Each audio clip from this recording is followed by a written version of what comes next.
Well, I want to begin with the reason why you and your wife are here once again, and of course that is Habitat for Humanity. You know, you could be a poster child in a lot of ways, just going out and raising money and taking pictures.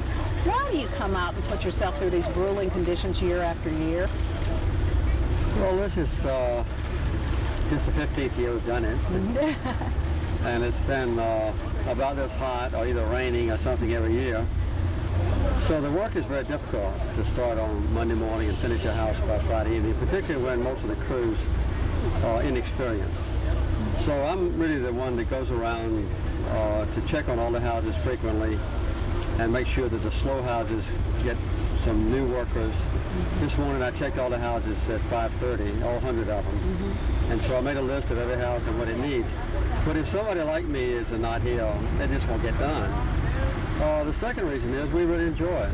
It's now been a chance for us to have a reunion every year. We have folks that have been with us for over 13 years.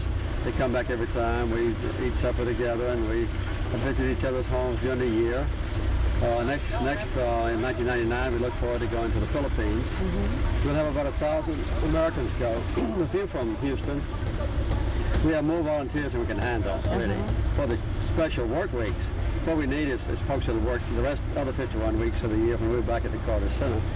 And then the most gratifying thing of all is just to know and work with and share with and love the homeowner families, most of whom have never had a decent home at all. And I would guess that Friday night, Sunday night, they never dreamed that Friday afternoon they'd really have a house finished. Although we promised it to them. They've had a lot of promises during their lives, you know, most of which have not been kept. Yeah. But they've seen that these promises are kept. So I think we make good citizens out of people that in the past have been somewhat discouraged and somewhat alienated from society and maybe not contributing as much as they can. You know, the one thing I said to you, how do you keep from crying sometimes as you look around? And this is a very moving scene. Well, it is. Well, I always cry Friday afternoon when we get through with the house and the homeowner family who has worked with us all week bring their kids to the site and we get to know each other with the children and then look at the house and just see the expression on their face when they walk in and say, this is my house, my house. And they cry, I cry, the whole crew cries. We give them a little gift in addition to the house. And then they know that they've already put in at least 300 hours of hard work on their own home and that they have to pay full price for the house. Well, we don't charge any interest. We charge zero interest. So with 20 years to pay just for the cost of the house with no interest, the monthly payments are quite low. And it often inspires them to reach for greater things in life. But it's important to you to actually hammer every nail in there yourself and to not have someone else do it for you. Well, our house is always on time and always finished and always is done correctly because we have about 8 of us who have worked together before and we know how to build a house. And then the other 25 or so are volunteers who come, very dedicated, who want to show off in front of me. So they come early, work late. Some of the houses, the problem we have is there are a few isolated houses in Houston. We call them satellite houses that are either by themselves or have 2 houses off on a remote street. And if they get a little bit behind, particularly where the weather has been this week, the next morning the crew doesn't show up, or maybe half of them show up. So I have to go and check them and send them a new crew that have already well ahead on their homes. It's a very challenging thing to keep track of 100 homes. But it's important that you set the example, that you're always the man that's on the location and showing everybody else that if you can do it, they can too. Well, when we look at somebody hanging a door or putting trim around a window or building the front porch railings, like I said, now Rosa and I did this day before yesterday, and this is the way you do it if they have a problem with it. Rosa is experienced enough to do every part of building a house herself. And I've been building homes or houses, sometimes barns and hog houses, since I was 10 years old on the farm. We didn't have electricity or running water on our farm until I was 14 years old. So my daddy did all the carpenter and the blacksmithing work, and I helped him then. So I learned how to use tools at a very early age. And the hard work doesn't bother me. I've been on a farm all my life. And also Georgia is about as hot as Houston. Yeah. In fact, in Plains, Georgia, where we lived, it was 102 degrees when we left home. So we just felt like we had, kind of stayed around the same place. I want to talk a little bit about your life as president. When you left in 1980, obviously it was one of the most crushing defeats, I'm sure, for you personally. And yet, since then, you've been called a model ex-president, the very person who goes out and does so many things. Do you think you changed, or do you just think perceptions of you changed? Well, I haven't changed. And perceptions among people who didn't know me may have changed. 51 weeks a year, we work at the Carter Center. We only work for Habitat 1 week a year.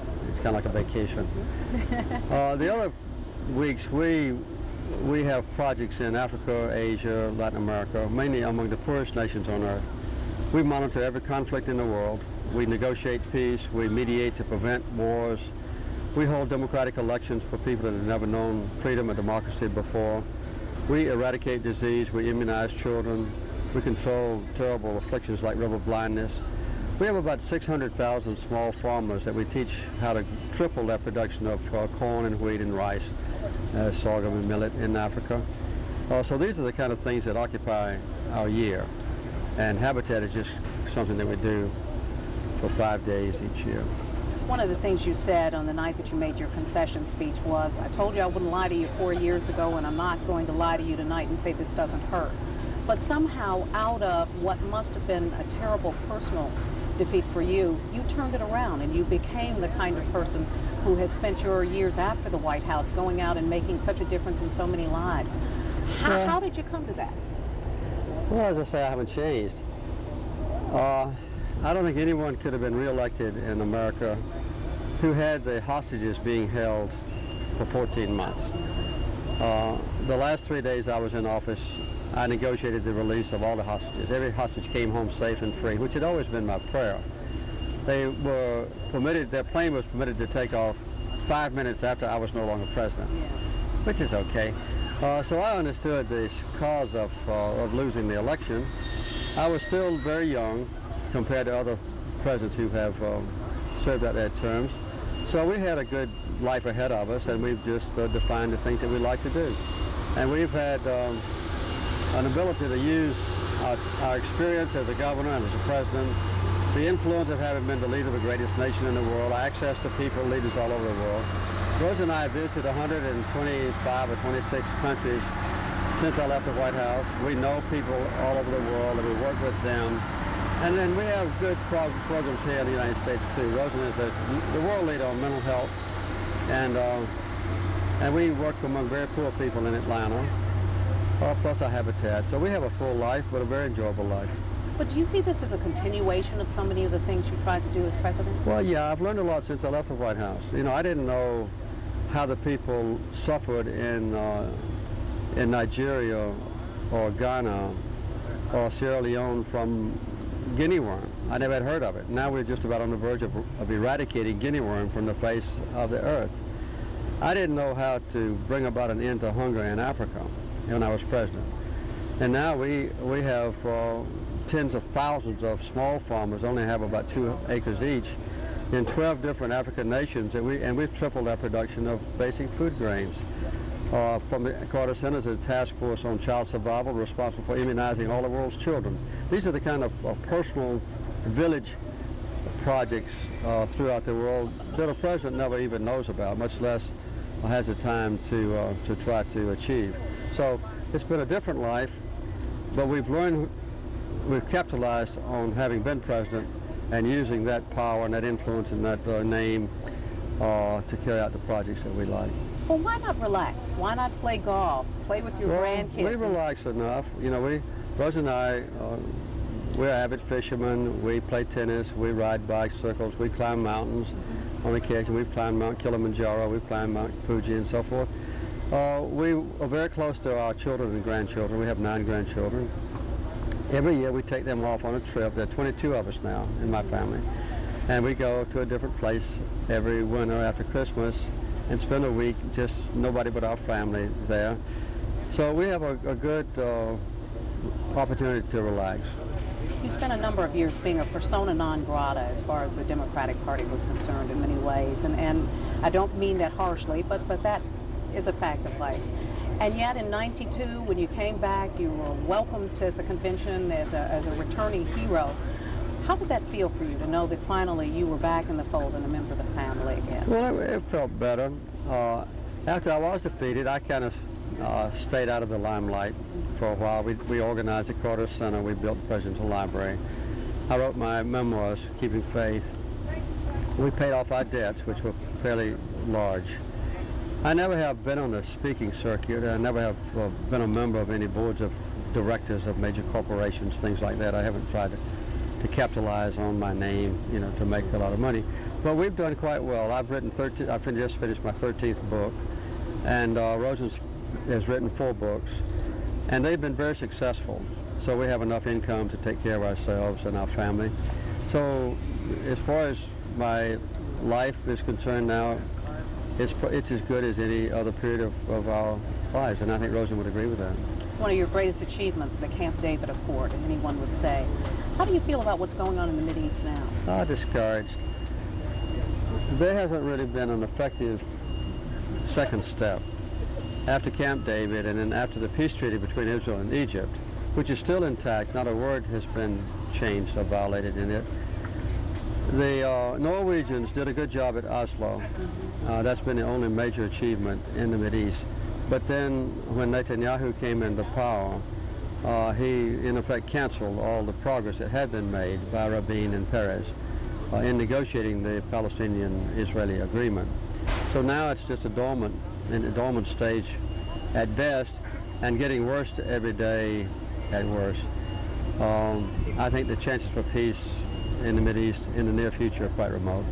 Are you actively trying to do anything behind the scenes as you have in the past? I would be glad to, but I don't go into a sensitive area like that without permission or request from the president.